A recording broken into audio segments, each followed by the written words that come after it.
14 999 333 personnes ndenge déjà elakisamaki na monde spirituel ke bato oyo bakokufa na pandémie oyo.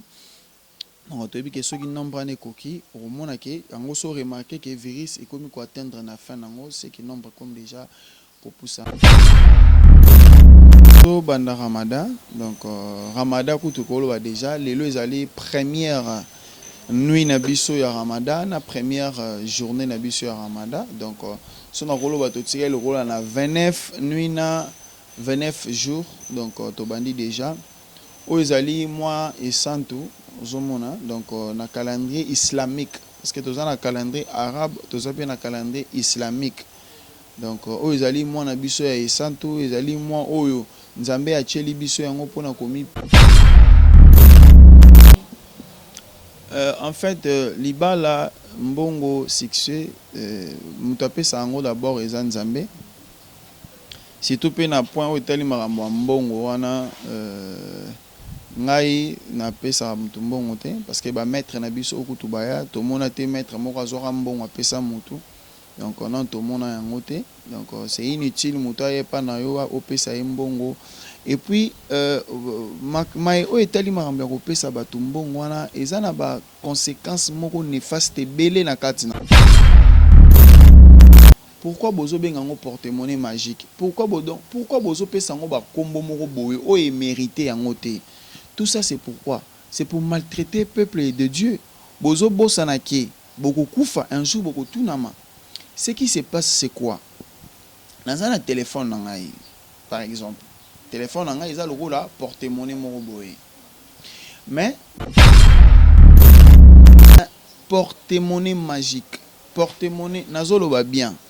Porte-monnaie magique, porte-monnaie divin, porte-monnaie angélique, porte-monnaie du bonheur, porte-monnaie soki nini, porte-monnaie soki nini. Ba porte-monnaie soki nini, ça n'existe pas. Nazoloba ngo naza clair. Tolobi ete porte-monnaie magique, porte-monnaie divin, porte-monnaie angélique, porte-monnaie du bonheur, porte-monnaie ceux qui de la joie, porte-monnaie, donc tout ça au bakombo bayara nango engolo pana TV, ça n'existe pas.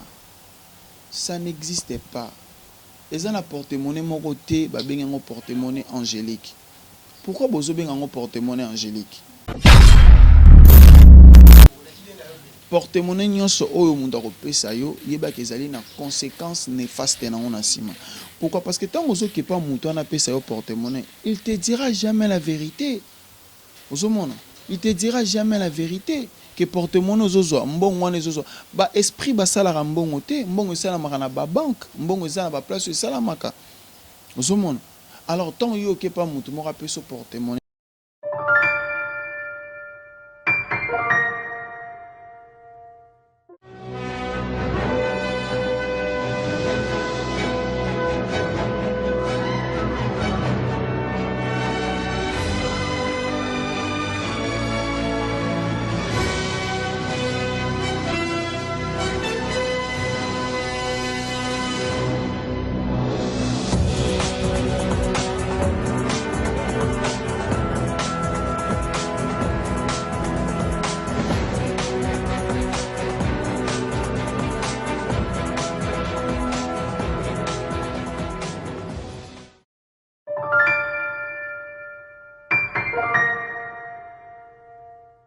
Bonjour et bienvenue sur notre chaîne Ma Référence Télévision.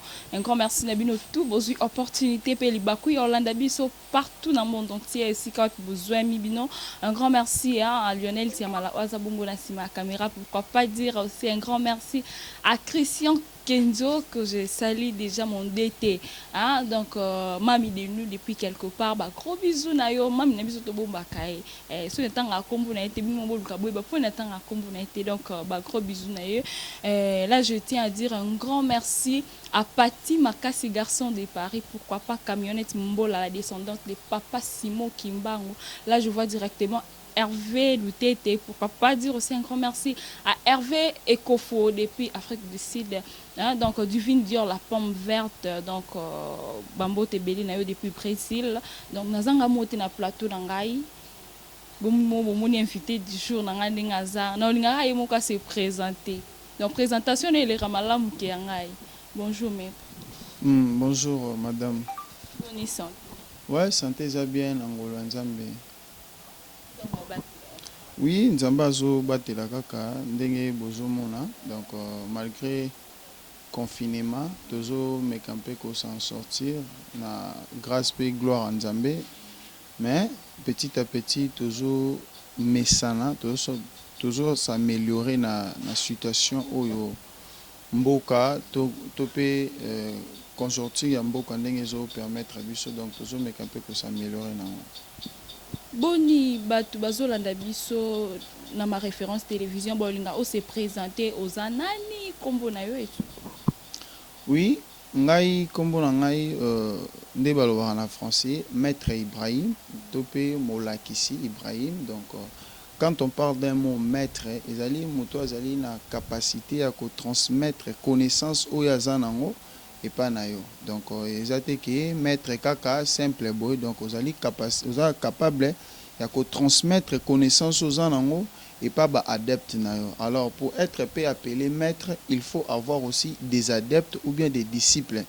Parce que tozana ba plus grand maître na biso bazala kola ba Jésus aza maître moko ba maître na biso, tozana ba Élie, tozana ba Isaac, tozana ba Adam, donc bangwana baza ba grand maître na biso, toza pena ba maître ebele lokola pe ba Mahomet, ba Bouddha, bango tuana bazali ba maître na biso. Donc ngai nazali maître Ibrahim oyo nazali na kati ya lingomba ya Islam. Donc lingomba na ngai ezali Islam pe nazali na nzela ya pure et sainte spiritualité ya Nzambe mokili. Donc voilà.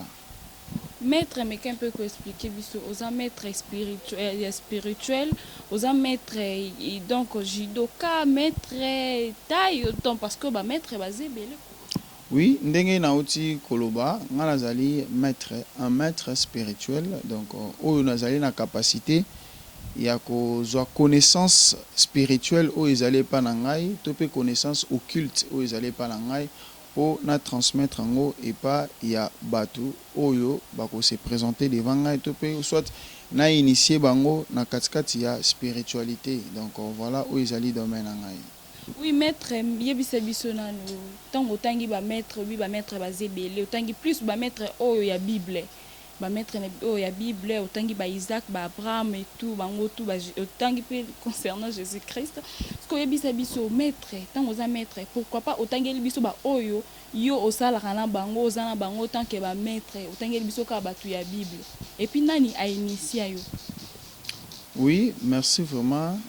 Ceux qui n'ont autant la Bible, bah maître on a baza ba maître la Bible té parce que ils ont un maître mon côté au atikala koya ko se présenter devant un peuple de Dieu, tout devant communauté mo boye, ay savon que nga nazali maître nazali porteur ya livre mon ko kombo nango Bible. Parce que Bible ils ont ensemble de livres où ils sangisi ba message ya ba maître ebelé na ba prophétie ba maître ebelé ne baye nango. Kasi ndenga naza boye nazali maître oyo nazali disciple et pas ba maître na ngai oyo bango nde Nzambe asila kotindela biso na se ya mokili awa bazalaki plus ou moins de 124 000 maîtres oyo Nzambe atinda na mokili oyo ya biso ya se 124 000 maîtres oyo bazali physique na kati na yango. Kasi teme ezali Nzambe oyo atinda bango nga nazali croyant na divinité ya na unicité ya kibonzambe. Alors ndengai na croiraka ke Nzambe azali moko pe ke Nzambe wana mutazo tinda ba envoyer na ye o na bengi bango ba maître ndena ozala obligé ya ko s'incliner devant bango ba maître wana. Donc ngai d'abord muta initier ngai tobotamaka déjà na initiation kati na biso mais eza obligatoirement tozora toujours ba guide pour tous les cas. Nde to mona ba ndeko msusu mona ndeko aleki na écran na vie normale bo oyebi ke non te azalaki musulman ou soit oyebi ke azalaki ne muta catholique azamna to tangi pa mutu boy mettons aleki na TV peut-être pourquoi ka influencer ba to komi ngai ange abimila ka ngai ngai salaka boye. Donc tout ça eza ba connerie tout ça lukuta. Donc ngai pe na lekaki na ba etelo. Donc j'étais d'abord chrétien na moko ya église na biso na Kinshasa nazaki même intercesseur mais vu que ngonga oyo ngape ebetaki donc je crois que ngonga na ebetaki nde Nzambe a retiré ngai parmi baninga oyo tozaki ebele nde Nzambe a retiré ngai nde Nzambe atambwisi nga epai ya ba maître ebele oyo pe na zui moi temps toujours ya kotanga jusqu'à présent parce que mutu oyo aza na connaissance azalaka te mutu nyonso aprenaka kaka mutu nyonso nde toza bo aprenaka donc nga pe nazo sila na ko apprendre initiation mo initiation ezalaka momoro mystique. Avant pesa biso na mo ya initiation banda ko définir selon ndenge lobi ke Nzambe mutabenga ki ozaki intercesseur voire même une église chrétienne olongwe OK na donc na mamuna na islam et tout ce que Nzambe wana o abenga ki yo ezaka le créateur to Nzambe mususu o ya makambu o ya bino wana nda benga ki yo to ndenge. Voilà, Nzambe azana nom propre na ye na chaque langue. Nzambe azana nom propre na ye. Nzambe oyo abengaki ngai ezali Nzambe oyo azoyebisa na Moïse kombo oyo nazopesa yo les 4 tétragrammes ezala kombo na nga oyo yo Moïse obanda kobenga nga du jour au jour. Kombo ngo ezalaki Yod Waw et He Waw donc YHWH.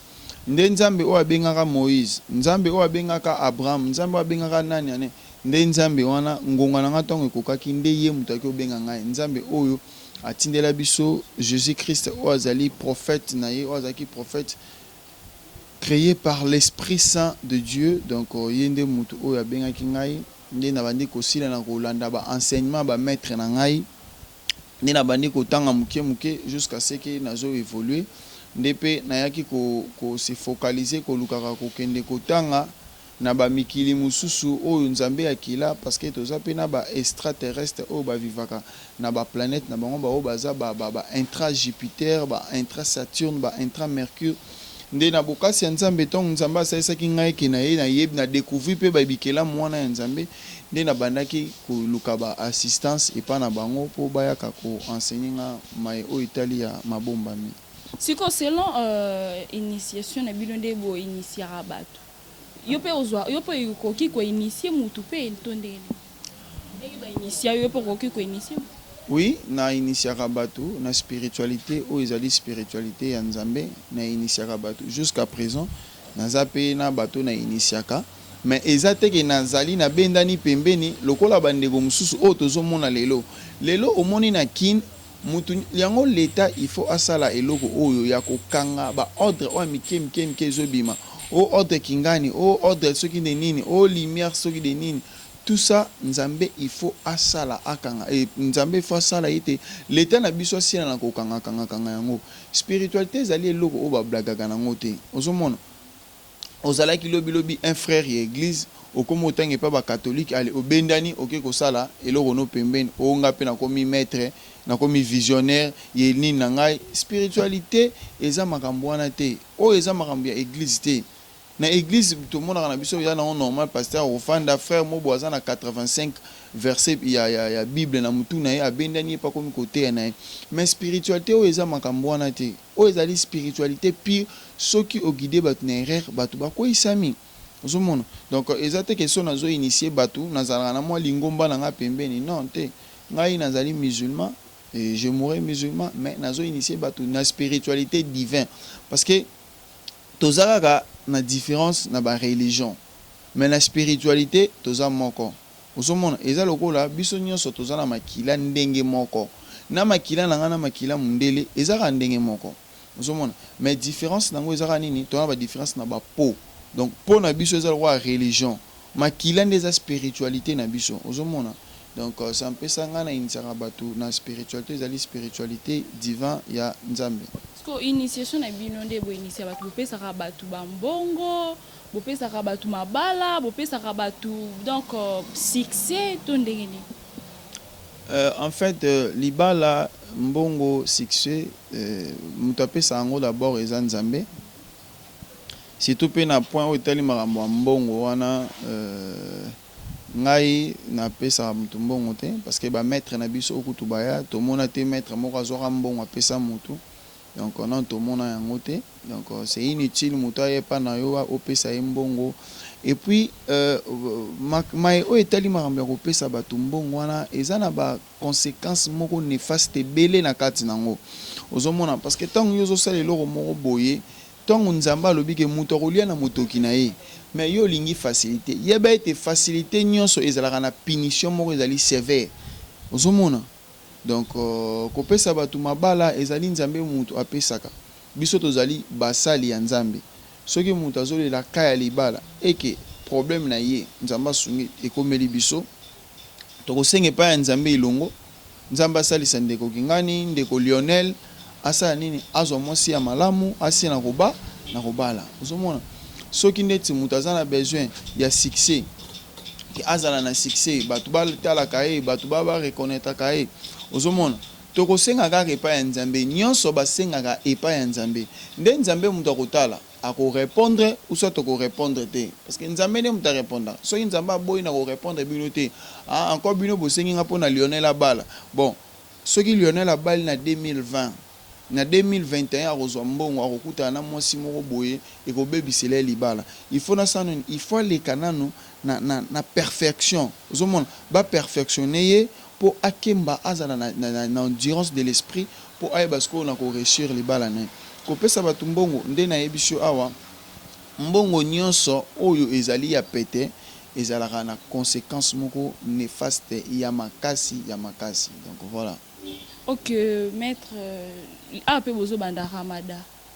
Bozo yebisa bisoni par rapport ya mahamudenge zo le kanamboka selon des beaucoup taba prière concernant virus o ekoti o ekomi kota batu mal à l'aise o bozo banda ramada yo kolo bani.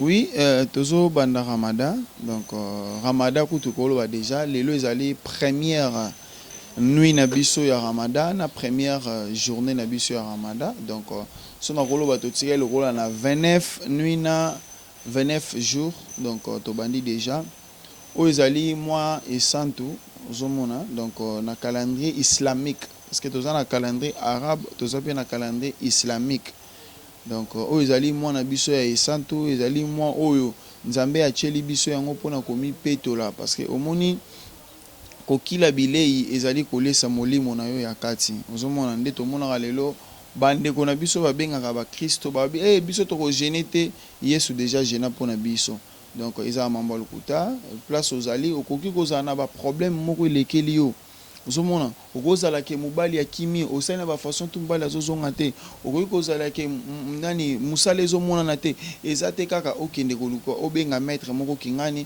lelo mpe bamaître yango bakomi ebele bakomi kolia bato bambongo bakomi koescroke bato ote bakoko balobi boye bakoko bazongisi boye donc omoni nyonso wana ngai nakopesa yo conseil mpo ngai na guide yo okoki mpe kosala jeune na yo ya 3 jours ezana mwa ba principe ba kopesa yo ke note herbo esambela soki eza pona likambo par exemple ya bolingo okotia couleur verte okoluka mwa eloko boye ozomona soki ndeti eza makambo ya musala luka couleur moko bleu tia wana donc bako guider yo na mwa ba prière bako soki sala bo tala direction bo mwa ba quelques prières pe ezali o bakoki kopesa yo parce que jeune déjà ezali exercice moko puissant koleka ba exercice ebele donc yango ngana kosenga na bato na moment ya jeune oyo ezali moment pe ya koluka bolamu parce que ba musulman baza na kati ya jeune donc tous les musulmans du monde entier biso tozo kipete virus ezala ou pas ou nini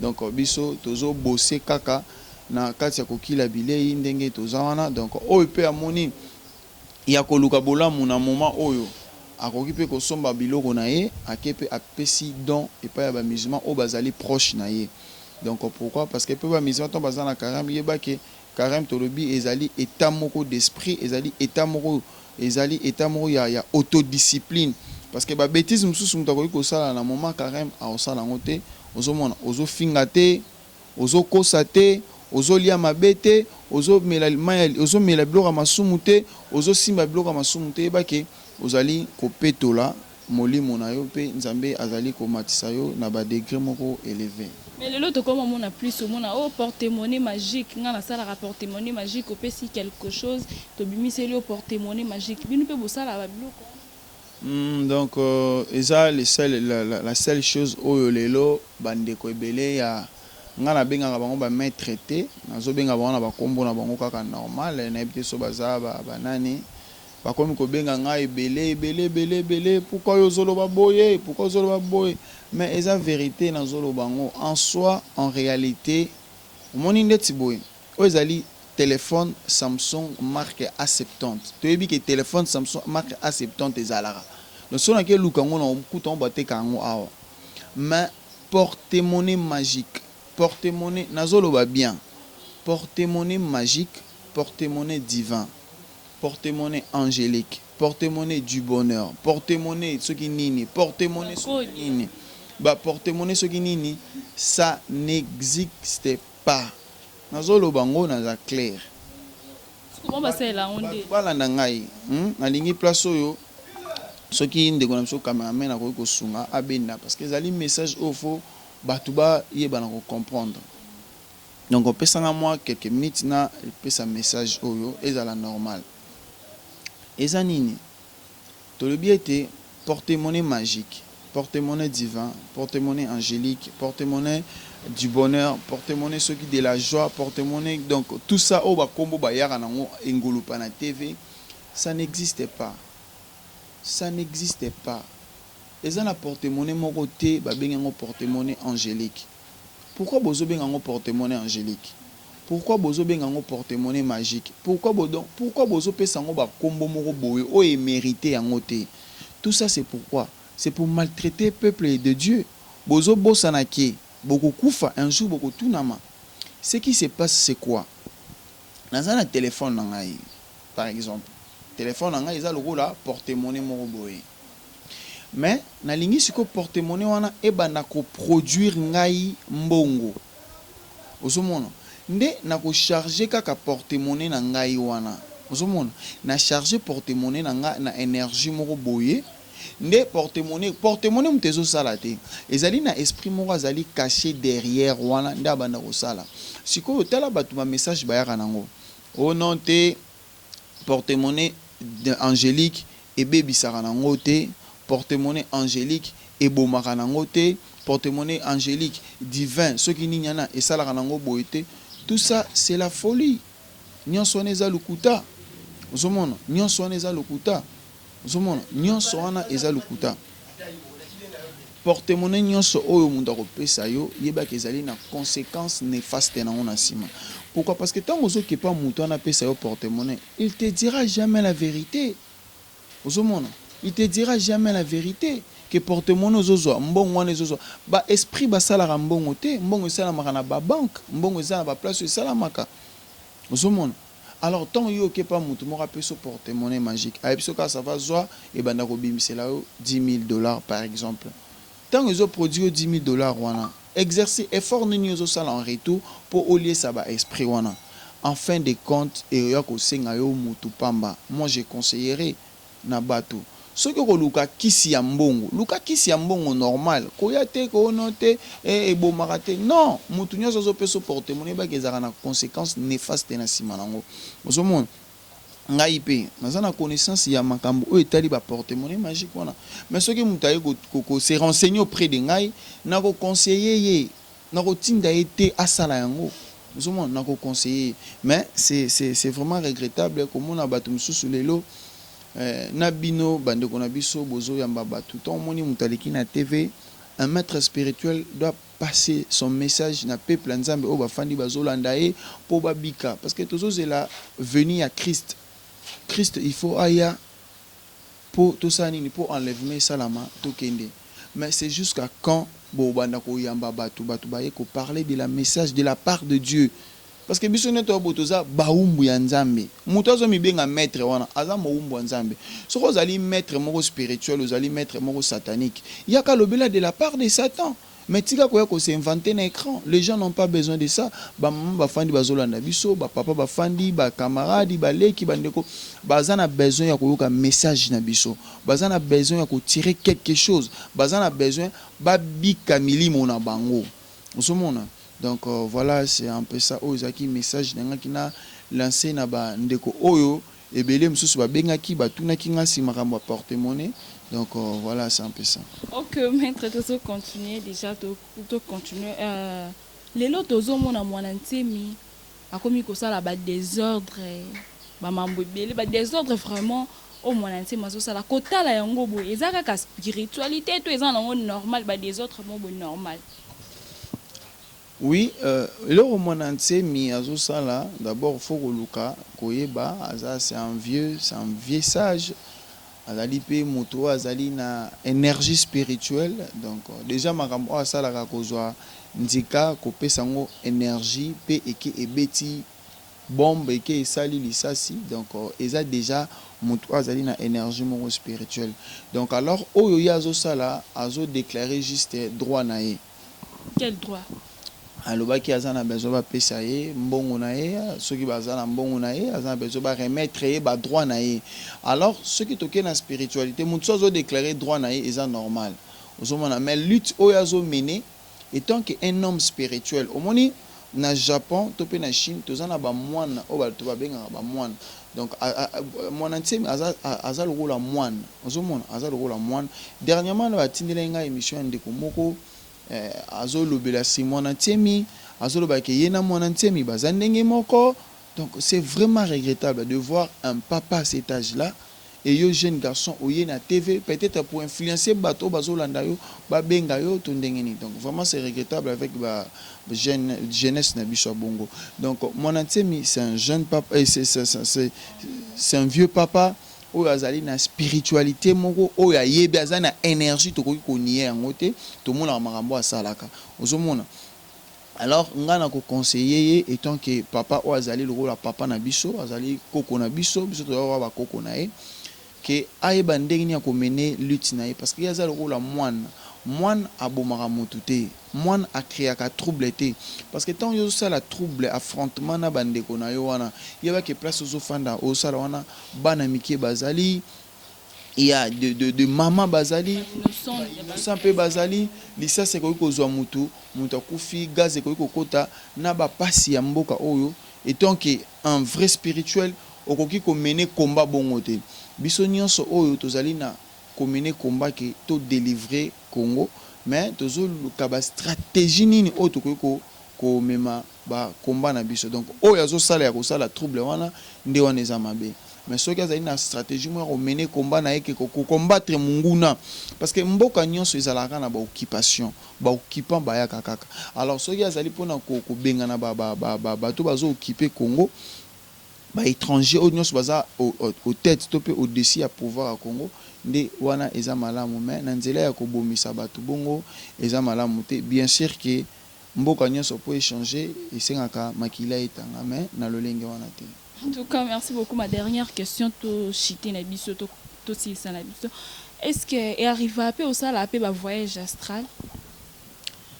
Merci vraiment la question oyo. Donc nzamba salisayo okutana mobali wa kobala yo azala mobali moko déjà za initié, parce que moi na moi si na sala ba émission mais ça différent makasi moi na moi c'est tout na azala initié, parce que yo déjà oyebi marama voyage astral otuni question c'est il y a monde astrologie na yo kango funa lo bango na yo kango peto mona pe bandoki mususu mona batu mususu na ye ko confesser kindoki to sala ba voyage astral ba mususu pe mona o ba initié ngai na ba voyage astral et tout na yo kango mais na ye bien ngote zala ndeni. Ah, donc ils ont vraiment bien ma casse na ndenge po tuni dès qu'on a bandé koloba. Donc voyage astral, donc ils ont nini, donc voyage astral ils ont le gola balobi ke est-ce que au sala rapé ba voyage au kende Dubaï zomona corps à montou ils ont ba partie ebelé. Donc la partie à corps à montou ebelé tous en a 7 corps spirituels où ils allaient relier na 7 mondes différents, parce que yebake ndenge yo fandi awa yo pe mususu zo vivre na monde moko mental, yo pe mususu zo vivre na monde moko astral, yo pe mususu zo vivre na monde moko bouddhique. Donc alors tous ces 7 corps là ils allaient relier na ba cordon moko o esangani na âme na yo zomona. En vérité muto ala la raté zomona, muto ala la raté, parce que ce qui corps physique il ali corps spirituel eza olamuka corps astral ebimi eki na monde astrologie. Alors pour un voyage astral, oui na salara ba voyage astral. Donc d'abord premier voyage astral na biso ezara soki mutu alali. Donc ezara il suffit corps astral na yo à se connecter dans le monde na ya koti na monde na ye.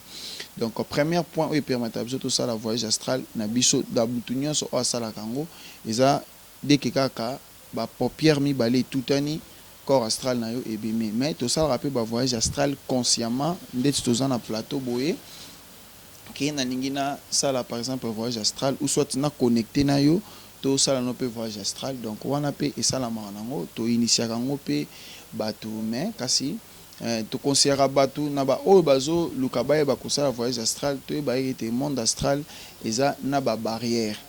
Et puis mutu na mutu aza na monde astral na ye oyo ye akendaka ozomona soki maître moko kingani akendaki na monde astral boye maître par exemple Aboubakar aya lobi ke ngai maître Abouba Flamand nakenda par exemple na monde astral nakutanaka na mindele.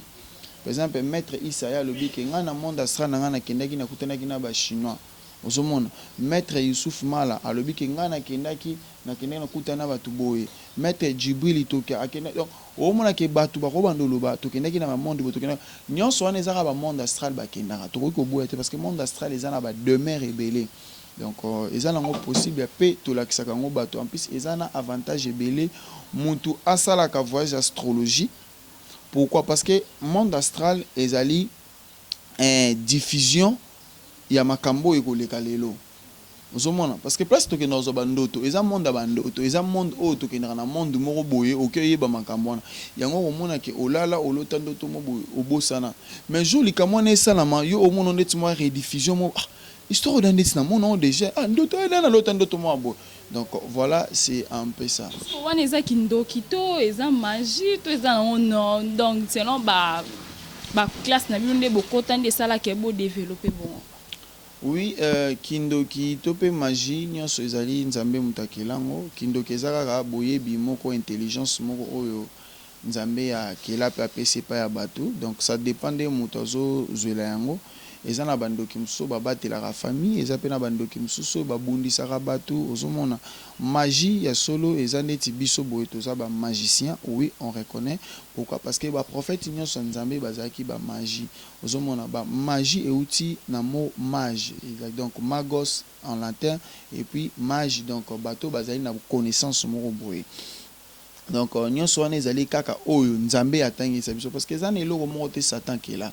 Pouvoir au Satan zanango ezali pouvoir moko au départ ezali pouvoir moko divin ozoma pouvoir moko divine oyo nzambe azwa apesa Satan oyo mutu akoki kobotela ngo Satan azate ata bato akomi kobengana Satan de lotilobi Satan akoki kokende te parce que Satan aza na pouvoir divin oyo nzambe ye moko adota ye mutu mususu te tellement que ezali pouvoir nzambe adota ye pe mutu akobotela ngo azali te.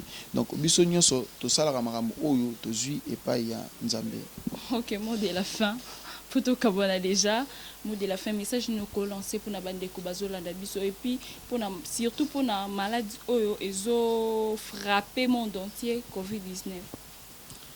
Oui, mot de la fin na ngai ezaka kake to bandi Ramadan to sengi na bande ko nyonso oyo babengaka biso na bande ko nyonso oyo to solaka na bango bayeba ete to bandi Ramadan eza moment moko ya kitoko pe na sengi partout dans le monde entier nzambe asaisa biso na mai oyo ekomeli biso oyo toyebi ete soki déjà topesaki nombre moko soki nombre ane atteindre je crois ete coronavirus et ko prendre fin nango je crois déjà tozo kende déjà malembe na ko atteindre 33 personnes donc 14 999 333 personnes ndenge déjà elakisamaki na monde spirituel ke bato oyo bakokufa na pandémie oyo. Donc toyebi ke soki nombre ane ekoki okomona ke yango so remarqué ke virus ekomi ko atteindre na fin nango c'est que nombre comme déjà kopusana na bato nyonso bazolanda biso soki olingi opasser na initiation opasser na mwa makambo na conseil na nini okoki ko joindre biso na ba numéro na biso ezali plus 243 89 50 70 611. Donc tout ça na roloba plus 243 89 50 70 611. Donc tout ça na mutu nyonso atikala epa na ye so ozobima olati masque c'est protégé bandeko na biso boza partout dans le monde, na Chine, na Paris, na partout dans le monde entier. Boyeba na ko se protéger. Donc merci vraiment beaucoup. Nzamba sa biso tant au monde déjà qui est malade et atteindre autant au monde déjà qui est commis atteint par exemple un virus wana ko bangate capacité que nzamba bikisa yo nango pe ezali soki nzamba lingi okufa okokufa nango so nzamba bikisa nango akobikisa nango. Donc voilà to mibatela kaka. Merci pe na bino bato bobengisinga na chaîne ma référence TV. Donc et aux alambala simate to robanda ko leka soki message à opesa ezali. Donc merci beaucoup. OK, merci beaucoup. Merci Nabino Toubozo qui libaku ya kolanda biso na ma référence télévision. Bon continuer na ko s'abonner massivement. Bino bo tiko ka message ndenge ke ndenge masolo to tiko solo la nombre ya batu oyo il faut pas faire la COVID-19 ceux qui malade esili. Donc ekozala nani il faut pas kozala distrait ou distraite kotika la distraite moment o eza ya kozala distraite ya ko tama bolongo na se obeleli nzambe osambe nzambe a protéger vraiment na famille na yo yo moko pe surtout komi batela eleki nyonso nzambe vraiment zala na biso. Là je vois Patrick Makungu hein, donc dans obidia karaté donc c'est que karaté bino tout bolinga aura di manja. Vous continuez à s'abonner, on se revoit à la prochaine numéro. Merci.